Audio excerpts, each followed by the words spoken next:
The Develop module in Lightroom has a unique feature that is not available in the Library module or Loop View. Here, we can do a side-by-side comparison of our before and after image when we apply adjustments. To switch to before and after mode, click on this arrow here and select the type of comparison you'd like to perform. By selecting the first option, the screen splits into two sections and we get a side-by-side comparison. Keep in mind that there is a margin between both of these images. The second option removes that margin and the before and after images are directly beside one another. Watch what happens when I apply an adjustment.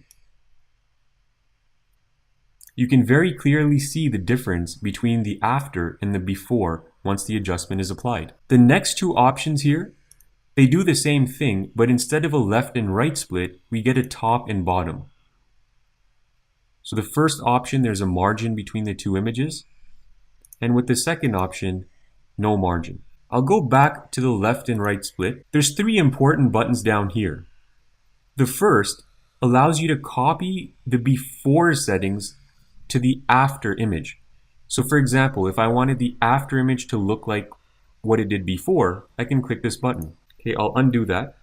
If I wanted to apply the adjustments we've made to the before image, I could click this button here. I'll undo that again. Now, if we want to swap the before and after settings, we can click this button here. So once you're satisfied with the changes, just go back to Loop View, and now you're back to a full preview of your image with the adjustments applied.